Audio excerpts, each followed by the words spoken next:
Welcome back, everybody, to Inside Texas Basketball. I, as always, am joined by Keenan Womack. I'm in a different setup here, but you can see Keenan's got his shades as always. Keenan, how you doing?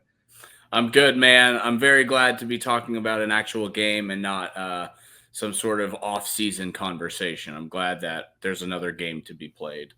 Yeah, no NIT declines or anything like that for Texas Yep. because they had a pretty successful March Madness run. The last time we talked to y'all was right before that Vanderbilt game, but Texas beat Vanderbilt pretty convincingly, up 15 with about 5 minutes left. Game got a little bit closer, but Longhorns seemed to be in control for most of that game, Keenan. And then that A&M game was really the one that we're going to kind of dive into here. So many good things to talk about. But what was kind of that first thing that stood out to you about that real thriller of a game they played against the Aggies? Well, A&M is such a physical team that I thought and also A&M was shooting the three well, which they don't typically do. Yep. So they're shooting the hell out of the ball, and you're thinking, well, if this team that doesn't shoot the ball well is shooting the ball well, you're probably out of luck. But no, man, they just played such a physical game, and I was just really impressed with just not backing down from a challenge. I mean, they had to play a game the next day, and we'll talk about that in a second. And I think the physicality of this game impacted their performance the next day, and that's just the kind of way that A&M plays. Is they're just very they put a body on you when the ball's loose in the air. They get a lot of offensive rebounds. It's kind of their game, but Texas did a great job taking care of the ball in this game, and I think that was the key, in my opinion, to winning this game, was taking care of the ball, not allowing A&M to force a bunch of turnovers and get into transition. I think that was super important. Yeah, and this felt like one of those games that a Texas team, maybe even just 2 months ago, would have crumbled a bit because A&M got their physicality down. Anderson Garcia hit 4 threes. Wade Taylor almost put up 30 points, 17 of those from free throws. But it just felt like a lot of A&M's formula was going, and the things they needed to extenuate and the extra things that needed to happen were happening. But Texas got this game into overtime, and just a great performance there afterwards. And the Longhorns didn't crumble. They kept up with the physicality. They broke the press, which was an important thing that you didn't see them do earlier in the season. But I know you wanted to talk about this, but that Tremone Mark point guard play that has really started in this tournament and really been adapted by Coach Rodney Terry. What have you liked from that change for this offense? Yeah, I mean, it seems like that should have been tried earlier this season Yeah. because it's been very successful, right? I mean, you have guys like Pope and Larry, and I've talked about both of those guys and why they've struggled, but I'll quickly recap what I've said before, which is, Julian Larry came from a system at Indiana State where he didn't have to create off the dribble all that much, right? It was that offense was very it was basically came down to off ball screening and off ball action and kicking the ball around, a lot of motion, stuff like that. So you get to Texas and they run a completely different offense that doesn't look like that. Julian Larry is expected to do a lot more than he's probably ever been asked to do in his life as a point guard. So that's caused him to struggle. And then Jordan Pope came from Oregon State, where he was asked to score all of their points. And it's hard to be a distributing point guard when you're a scoring guard. Like, he's just not that kind of guard. He's more of a microwave scorer off the bench. Ideally, in his role, for my money, that's what he should be doing, is coming off the bench as like a guy that can come in and randomly get you 10, 15 points. Mhm. Tremone Mark is really interesting because he's so versatile, right? He's a guy that's played in 3 different systems. He's played at Houston, he's played at Arkansas, now he's played at Texas. All 3 of which, the first 2 stops, he played under, Sampson, and then he played under Musselman. So he's played under completely different philosophies as far as offense and defense goes. So I don't think Tremone Mark as a freshman could have taken up the mantle and played point guard, but I think the fact that he's played so many years, understands how these things work as far as how to react to his teammates off the ball and things like that. I think that it's interesting to try that at this point in the season. And I think that also opponents don't have nearly as much film on him as a point guard as they would on the other guys. So that's an advantage too, is you only have 3 games worth of film of Tremone Mark playing point guard. He does have to stop fouling though. Oh yeah, 100%. And I think what I really like most about this set that they have is you really felt the Kendall Weaver impact finally being healthy. They kept talking about it during the SEC tournament about how Texas played, 8 games with their real full rotation, and Weaver just shot electricity into this defense mostly, but he was one of 6 players that scored in double digits. And I really like the Mark Johnson Weaver lineup. I think that gives you good defense. It gives you good length. And Weaver is allowed to kind of do those corner backdoor cuts. Trey Johnson can still hit his right side. He was great from 3 in this game. And then Mark handling the ball, getting to his spots and hitting those mid-range jumpers, almost Marcus Carr-esque, the way he was getting that little bit of separation, finding a jump shot in the mid-range, which not always the most efficient, but if he's going to make them, it's great. So he gave Texas 15 points, not the most efficient shooting, but Jordan Pope, it allowed his efficiency to really open up in the game. And then Caden Shedrick, 10 for 10 from the free throw line, especially when it mattered most. Felt like he had about 6 down the stretch that you were clenching your fist like, oh, is this going to go in? And he delivered every time. And I thought he had a very good overall game. Not fouling out was super important when 2 other Texas Longhorns did. Shedrick, I think, played great. I even think Onyema had a good game. The big men for Texas in the tournament, I think, really stepped it up. Did you have that same feeling, Keenan? Yeah, I did. Even in the games where it wasn't all in the stats, there was a lot of intangible stuff that those guys were doing. Just setting the occasional screen. There were sets where Shedrick will set screens in the high post, so like a high pick and roll, and then run a slip screen out of that. So he did a lot of that in some of these games, and I think that it's super important to have a guy like Shedrick, even if he's not scoring a lot of points, which he did in certain instances score some points too. But I just really like what he brings from a maturity standpoint as a big, right? Like he is a guy that played at Virginia, and Virginia has a very good defensive system. They call it the pack line defense. Now, I don't know what they're running now, but this is when Tony Bennett was the head coach there. So he's a guy with good defensive instincts that were drilled into him by Tony Bennett, right? So that's the thing with this team that's interesting is a lot of these transfers have played for other coaches who have completely different philosophies. And that's part of probably the reason why things struggled to gel at the beginning of the year. But it feels like they're playing their best basketball of the season right now, which is about as good as it gets if you're looking for, a team that get hot going into the tournament. If they can now, we'll talk about this game next, but if they can pull this off, I don't think they're completely out of the picture to beat a team like Illinois in the next round. Yeah, and the Longhorns, they outscored Texas A&M 15-10 in that last overtime period. Yep. Trey Johnson and Tremont Mark with those big threes. I think Pope also had a big one as well. Shedrick, as always, doing what we were saying about the 10 free throws. And then, Texas does go on to play Tennessee. It kind of felt like, and I think we both had the same sentiment we were talking about, that this team was just a little bit too gassed playing a team that had all that time of rest. Tennessee, obviously, the superior opponent, one that really chokes you down on the defense, wants you to make errant passes. Zakai Ziegler, the SEC Defensive Player of the Year. And Texas kept it within reach for a good bit of the game, but it felt like Tennessee truly was in command. Is there anything that you got from that game that maybe will translate better into the tournament that you'd like from Texas, or even some concerns that might have shown up that might come up against Xavier, which we'll talk about later? Yeah, so I tweeted this out after it happened, but I think the first half of that game was maybe the best half they've played of basketball this entire season, given the circumstances, of course, right? You're coming off of 2 games in 2 days before that, but not just 2 games in 2 days, a highly emotional, highly physical game the day before.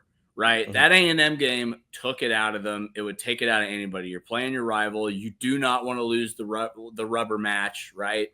It's game 3 of a 3-game series, and you've split the first 2. And I've been emphasizing it the whole time, but guys like Farrell Payne, and Henry Coleman in the post, like those guys beat you up. They're physical as hell. So they come out of that game and they're gassed. I'm sure they were. And I was just so impressed with the first half they played. I didn't think they were going to win that game. Even after that first half, I figured that first half is as good as it's going to get for this team. I don't see them coming into the second half and winning. But I was so impressed with the way they played in spite of all of the circumstances, being as exhausted as they were and just being beat up, and they just still played super hard in the first half. They just ran out of gas in the second half, but I was really impressed with the first half of that game from Texas. Yeah, something that really stuck out to me was kind of the rotational minutes and the way that Rodney Terry was playing against Tennessee. Julian Larry's a guy who's getting about 20 minutes a game throughout this whole year. Played only 6 in this one. Onyema and Pryor combined for 8, kind of just, minutes to get Shedrick some rest, get some other guys out. But it felt like Texas is finally able to hit a 7-man rotation that they really want to play, and that allows them to rotate the guards really well between Pope, between Mark, between Johnson, between Weaver. And so I think if Weaver and Kent can give Texas these minutes, they come out for 42 minutes, 17 points on extremely efficient shooting. If they can do that with also having their long arms, their energy on defense, that's going to translate really well into this NCAA tournament that's coming up. And, tonight, actually, when they're playing. And, Shedrick had a really efficient game as well. Trey Johnson just wasn't able to shoot that much. That's what Tennessee really does well, is making sure your star player isn't turning into a nightmare for them. And so that's not going to happen against some of these teams that they're going to play coming up. And I liked what I saw from how Terry's been coaching throughout this entire last 5-game stretch. I think the Mark thing, like you said, maybe could have come earlier, but because it's happened and because the rotation's getting a little bit finer and a little bit more refined, I like what I'm seeing from Rodney Terry, and that's part of why he's not already fired and why this team is actually playing meaningful basketball in March. Yeah, definitely, man. It is a little late, but it's better late than never in this situation, because I think, figuring out that little tweak of throwing Mark at lead initiator is the reason that they are in the tournament right now. I don't think they would have made it otherwise. Agreed. And we're going to get right to this tournament, but first we're going to talk to Andre the lawyer and hear what he has to say. This video is brought to you by Andre the lawyer. If you're injured, trust the team that secured millions for their clients and helped thousands of Texans with their injury case. Car wrecks, slip and falls, 18-wheeler accidents, on-the-job injuries, and wrongful deaths. Don't let insurance tell you what your claim is worth. Hire Andre the lawyer to fight for you. Principal office is in Dallas, but they serve Texans throughout the state. So don't wait and call Andre the lawyer today at 214-444-8808. That's 214-444-8808. The contact information is in the description. So as every Texas fan now knows at this point, Texas is in that field of 68. They're not technically dancing yet. Have a matchup in the 11 versus 11 play-in versus Xavier. And it's a familiar matchup for the Longhorns, as 2 years ago with that amazing 2023 team. Beat them in the Sweet 16 when they were a 2 and 3 seed matchup. Still the same coach, Sean Miller, a few guys still remaining, but mostly these two teams are very different at very different levels of skill at this point, why they're the play-in. But at least Texas is in. They're playing meaningful basketball in March, like we said. Keenan, first of all, this Xavier team is really notable with their shooting. It's a team that you don't want to get to the line because they're top 10 in free throw percentage, but they're also top 10 in three-point percentage, something that both of those Texas has struggled with. What are you seeing from those players individually that makes them so successful from three, and how can Texas combat this streaky and strong shooting that the Xavier team possesses? Yeah, I mean, a lot of Xavier's offense comes from ball reversals, ball movement. They're very heavy on trying to kick the ball around the perimeter and find open spots for either shots or drives. Like you said, they're a great shooting team, and that is really what makes them dangerous. Is that also, if you get into a game where you start fouling a lot, if it's a ref show like we saw in the SEC tournament, Texas is going to have a real tough time in this game, because Xavier's top 10 free throw percentage, which is super important in March, and people sometimes overlook this stat. But it's so important to be able to shoot your free throws in March, man. Like, so many games come down to a couple of free throws here and there counting. And the fact that they're top 10 in both of these, if you'll remember a few years ago in the 2022 run when Texas played Colgate in the first round, Colgate was a team that was shooting like over 40% from three. Now, Xavier, I think, is like 39%, so they're pretty close to that. But I remember thinking, wow, is Texas going to get upset and lose to a 15 seed? Yeah. It didn't happen. They ended up winning by 20, but that team and this team are much different. So when Xavier comes out on offense and they're just trying to get guys open off the ball as much as possible. And they are very good at off-ball cuts and off-ball screens, and just a lot of motion is going on. Basically, there's a lot of things going on each possession. It can get confusing to defend, and that's why whether you switch or whether you don't switch, it's kind of up to the coach what he wants to do to defend their offense, because it is very explosive in a lot of ways, because they can shoot so well. They do get open looks. They create open looks a lot, and they're a team that really can shoot you out of a game. They are really talented with Zach Fremantle and Ryan Conwell, who are they're both of their leading scorers. Fremantle's more of a post player, right? He's a guy that's averaging 17.7 rebounds a game. And then Conwell is sort of a guard. But they have other important players too, right? They have guys like Jerome Hunter and Dante Maddox. When Hunter comes off the bench, he's a very explosive player for them, really important piece of what they do. And, the starting lineup for this team has changed a few times this year, but I think it's solidified now. But they also have really good players coming off the bench for them. So it's tough to game plan to defend an offense that moves the ball so well, that is just so reliant on ball reversals and things like that. But it is a game that Texas is going to have to shoot well to compete in. Yeah, and it seems like not only just a 1 through 5 assignment list, the perimeter defenders and Shedrick down low needing to do well, but Ronnie Terry's going to have a good game plan coming into this. You mentioned Fremantle, you mentioned Hunter. Those are two of the only players on this team still remaining from that matchup 2 years ago, both super veterans in the college basketball game. I think both hitting that like 24 age mark around that. So both are extremely experienced, and that is obviously so important in March. Teams need to have experience to be able to play and have the ability to know what they're doing, even though the Xavier team missed it last year. They are still very well coached by Sean Miller, and a lot of this personnel really helps them out in the transition game. I think his name was Swain. Dalen Swain, is that his name? Who's just a fantastic, fantastic perimeter defender. McKnight does a great job of distributing the ball, and it has some of the things that they have that you kind of wish Texas had some of these guys on their team, the way that their presence is felt during the game. But Xavier's obviously an 11 seed. They struggled really early in the season. I think they've lost like 7 of 10 around that December, January mark, have really improved since then. What are the weaknesses of this offense and their general philosophy that could be exploitable for Texas's defense?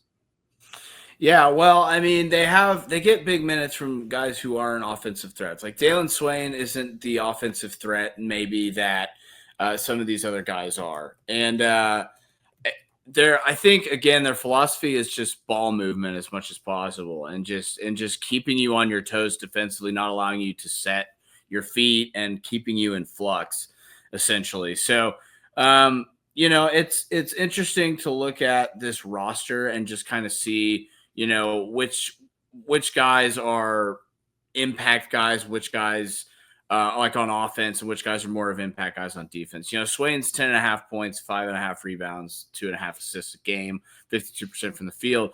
But his perimeter defense, like you said, is very elite. The other thing about this team is 6 of their 8 rotation guys are seniors. And then, Conwell is a junior and Dalen Swain's a sophomore. So very experienced team overall. This is a team that has a lot of guys that have played a lot of college basketball games. But you look at Texas roster, they have a lot of seniors too. So I don't think you can use that as an excuse if you going into this game. I think it's going to be one of those things where like you have to be ready to play perimeter defense. You have to be ready to rotate hard on the perimeter. Make sure that there's not open shots on off ball screens or movement shots, or maybe they'll run an Iverson cut or something like that. They are just very good at getting open. That's part of the reason they have such high 3-point percentages. The motion is very, very well designed by Sean Miller, and it just kind of works for them. And it's, again, like you said, they've improved drastically over the second half of the season. This is a team that kind of got hot, at a certain point. So it's a team that you don't necessarily want to face in the first 4, but there's a reason that they're in it, and it's because they had a stretch in earlier in the season where they lost, they lost 4 out of 5 at one point, and then they lost 2 out of 3. But over their last, 8 or 9 games, they've only lost once, and that was to a ranked Marquette team. So this is a team that is a lot hotter probably than Texas might be, at least for a longer stretch of time. Yeah, it's a strong Big East here. St. John's making a great run. Even UConn's still pretty good and loved by the Ken Palm rankings. And Xavier's made their name and made a case to be in this tournament, obviously. But as we're talking about this 3-point percentage, we have the stats put up right here. every player in this rotation outside of two are 35% shooters, and the two are a defensive, expert and a big man who's mostly playing in the post, only really going to shoot if he's wide open in the corner. And I think when you were talking about that experience, it really had me thinking about Trey Johnson and how important he's going to be in this game, because not only is he going to have to be the offensive catalyst for Texas as he usually is, but he needs to be consistent and smart on defense, not let these players who have all this March experience get to his head when it's his first time doing any of this, and it's going to be his last time potentially if he doesn't, step up correctly in this game. So Johnson will be a big threat to this Xavier defense. And as our own Paul Wadlington has written about, the Xavier defense is maybe not what when you're scouting, they're most scared of. It's not their most intense part of their team culture. And outside of Swain, they don't truly have any superior defensive players. And as a team, it's not the best defensive team in the Big East. So what are you seeing from the Xavier defense, and how do you think they're going to try to combat Mark as a main initiator, Trey Johnson's ability to shoot and score from really anywhere he wants? Yeah, so they're a team that they're going to switch on the perimeter for the most part. Their guards are going to switch on Trey and Mark and stuff like that. But their bigs typically play drop or they hedge, so you're not going to get a lot of big of switches in the post, right? So really, they're also Xavier is good at not fouling on the defensive end. I think that's part of their philosophy. They control the glass defensively. That's another kind of hallmark of what they do, so they can control the tempo of the game, because they're trying to play their own tempo, and they can do that more easily if they can control the defensive glass, which they're pretty good at doing. Again, their ball pressure is not anything special, really. Like other people have said, it's not a team that's going to – they're not a Tennessee. They don't have a Jemai Mashak and a Zakai Ziegler out there. Again, Dalen Swain's very good, and he's a guy that's getting, he'll return to college because he's not quite an NBA prospect yet. I don't think he's like borderline second round on some people's mocks. But, it is a team that I think Texas can exploit defensively. I feel like this will be a high-scoring game just because – Xavier shoots the hell out of the ball. They're a very, very good shooting team. And then Texas has, kind of found a new identity with Tremont Mark as lead initiator. So, if you're a betting man out there, I guess I would look at the over for this game. I'm not, but, if you are, maybe think about that. But, yeah, I mean, again, the things to note are the guards are going to switch. The post players are typically not going to switch. They're going to hedge, or they're going to, play drop. Those are essentially what you have to look at for the Xavier defense. Yeah, and I think what really stands out when you're just strictly looking at stats, but also diving in deeper is, you've seen that blocks in the top right. Zach Fremantle is leading the team, but that number is less than one. And you look farther, they're the worst team at shot blocking in the Big East. There's not a true center on this team. Fremantle is truly a power forward. Hunter is also more of a power forward. Swain, he's the only other guy with 0.5 blocks outside of those two, and he's even listed as a guard here on ESPN. Yeah.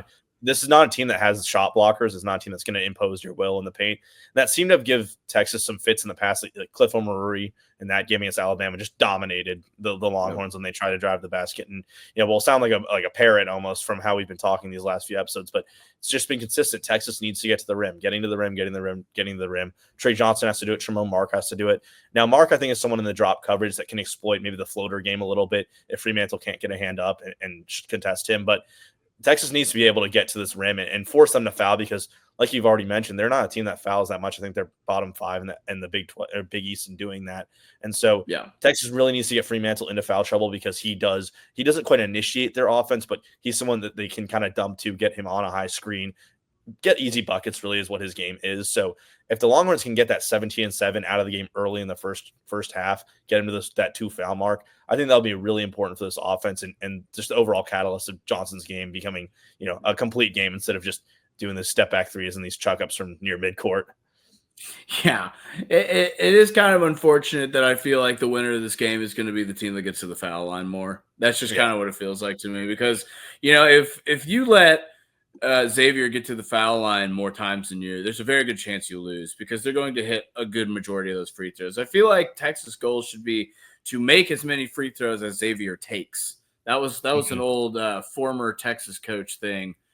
Was make as many take as many free throws as the other team makes, or whatever, the opposite of whatever I just said. You know what I'm saying, though. It's unfortunate that you are in a situation where the fouls are going to matter that much, but that's just kind of where we are with the ref shows we've seen. And that's how it was in the SEC tournament a lot of the time. There were a lot of games where it felt like the officiating kind of took over for the players. You know what I mean? Like the refs became the stars. Yep. But I mean, overall, I think this is an exploitable defense. I think that, like you said, when Mark kind of gets into that painted area and they're playing drop, maybe he can use the floater. Maybe he can figure out a way to kick out to an open shooter. We've seen Trey has improved drastically at doing that. That's the thing that he's gotten great at, is those skip passes, either from the lane or from the corner. And sometimes he makes me nervous with the passes. He just rips across the floor that like just barely miss a defender's hand, but they end up in the right place. So yeah, I think this is going to be more of a high scoring game. I don't know what the over under is, but I am curious to see what it is.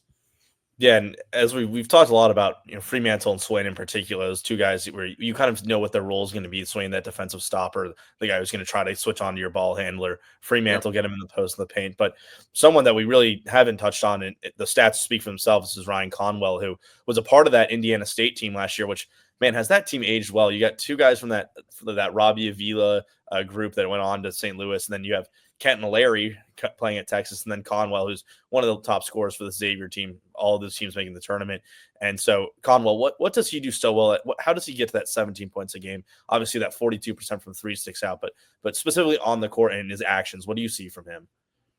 Yeah, I mean, he's a guy that obviously shoots very well from three, but he's a guy that does a lot of his damage off the dribble, right? And he's a guy that's transferred 3 times. He started at South Florida, then he went to Indiana State, now he's at Xavier. But he is a guy that has improved a little bit at every stop he's gone to. And, he's averaging similar points to what he averaged at Indiana State last year, but he's being asked to do more, right? Because as I've said before, I watched a lot of Indiana State last year because I wanted to see what Julian, Larry, and Jason Kidd were capable of. So I watched some of their games, and the offense that Josh Schertz ran at Indiana State was gorgeous. It was all off-ball cuts. There was no dribbling at all. So it's interesting that Conwell does a lot of his damage off the dribble because, at Indiana State, those guys weren't being asked to do that as much. Really speaks to his talent level. 45% from the field, and like you said, 42% from three.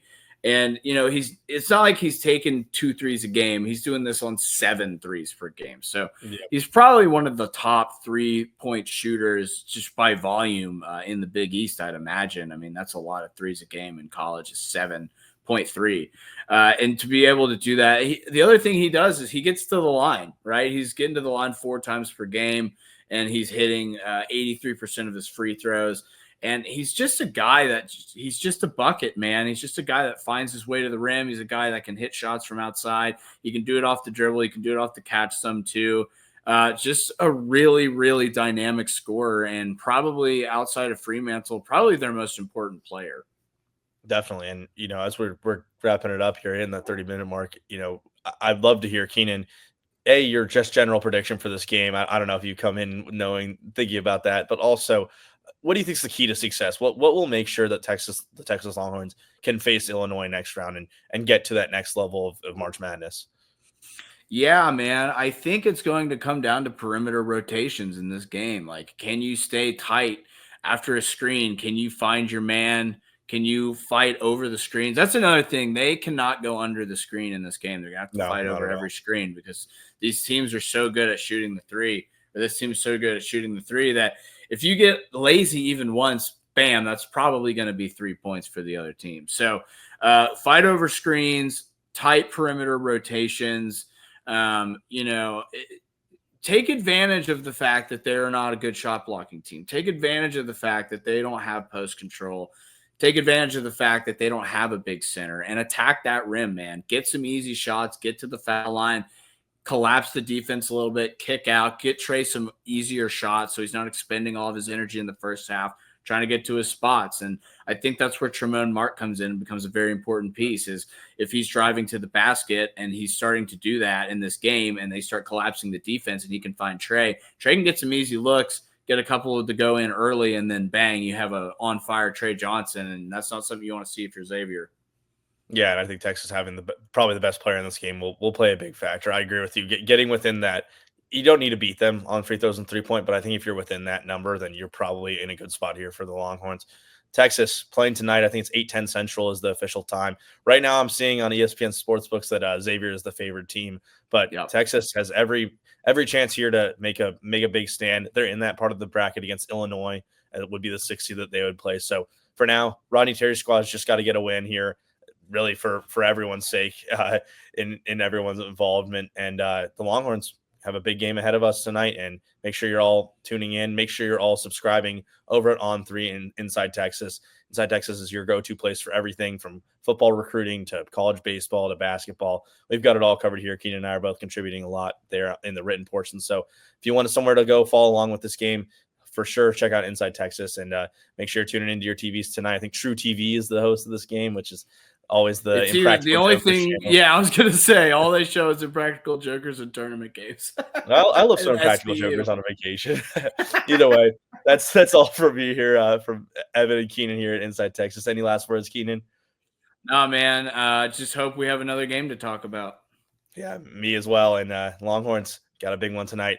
We'll see y'all next time. Hopefully next time we'll be talking about some basketball and not about the offseason. We'll see y'all there.